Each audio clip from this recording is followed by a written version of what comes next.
I never thought the place I loved most, my garden, would become a battlefield. Every morning used to start the same way, coffee in hand, sunlight spilling over the roses I had planted with my ex-wife. Emma, that garden was the one thing that survived our separation intact. It was mine, the only piece of tranquility. I had left. Then she remarried and peace became a memory. We were living in a neighborhood outside Portland, Oregon, and the first time her new husband, called Nathan, drove through my yard, I thought it was an accident. His tire tracks cut across the earth-crushing tulips I'd raised from bulbs. I called Emma. She chuckled. "Oh, don't be so exaggerated. Men will be men. My new husband's a real man, not like you." That phrase, a real man, stuck like a splinter. She always knew how to inflict hurt without raising her voice. I ignored it. The second time I didn't. He'd performed it again. Deeper tire tracks, the wooden fence, slightly bent, a deliberate path right through the blossoms she once helped me plant. It wasn't carelessness. It was a defiance, a message. I began. Surveillance. He'd pass by. Late at night, headlights sweeping across my windows. The engine idling just long enough to make sure I took notice. Sometimes I'd catch a glimpse of his sneer. Before he accelerated away, Emma was aware. She just didn't care. One night, after he crushed my lilies, I stood in the dark and gazed at the ruin. The scent of oil and mud combined with destroyed petals. It felt like a reflection of our marriage. Goodness destroyed by pride. That was when the concept formed. I didn't outburst. I didn't call the police. I did something smarter. I repaired the fence, repainted it, made it look new again. I replanted the flowers, lined the edge with solar lights, so the garden glowed slightly at night.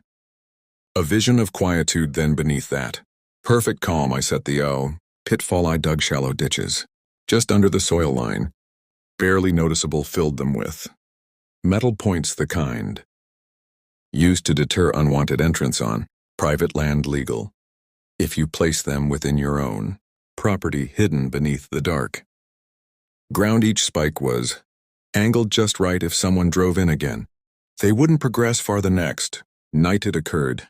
The sound of an engine, tires grinding gravel, then the familiar rev, louder.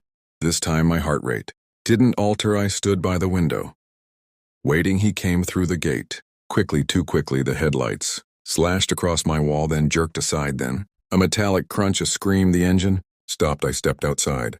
Gradually the night air was still except for him. He was standing next to his truck, or what was left of it. Front tires ripped, rims damaged. The garden was untouched. This time the points had fulfilled their objective. He saw me. "You madman, you did this." I tilted my head. "You mean driving into my property?" He sprang forward, but halted when he noticed the cell phone in my hand. Recording my voice remained calm. "Go ahead, keep talking." He looked around at the spikes, at the broken fence, at his ruined truck, then at me, and something changed in his eyes. Fear that was new. He was about 30 years old, and I could tell he wasn't used to it. Emma showed up an hour later, hair disheveled, anger burning behind her makeup. She didn't even look at him first. She came directly to me. "What did you malevolent short man?" I almost smiled. Him protected my land. "That's lawful." She pointed at the truck, her voice wavering. "He could have been killed by his own foolishness." I said gently. "Seems just her husband yelled something from behind her, but I wasn't hearing." I observed her for the first time since our marriage ended. She didn't appear superior. She looked minuscule. And then came the twist. While she was shouting at me, the authorities pulled up. It turns out I'd filed multiple complaints previously, with timestamps, photos, and recordings of his harassment. The officers had the documentation ready. When they saw the points and the harm, they didn't look at me. They looked at him. "Sir, one Officer Saeed, we've got several reports of trespassing and vandalism. You're fortunate it didn't end worse." Emma went pale. Her husband stammered something about a misunderstanding. They both departed. That night their truck on a tow my garden remained untouched. 2 weeks later, news spread. Apparently Emma was outraged, calling me names, telling everyone I'd destroyed her life. But what really ruined her was the legal bill her husband faced for property damage and trespassing. They argued loudly, publicly, and then as silently as she'd Left me years ago, she filed for. Separation, I go back to my garden every morning. Now the air feels purer, the silence serenely. Again, people think revenge requires blood or force. It doesn't. Sometimes it's just endurance, precision, and the joy of watching repercussions.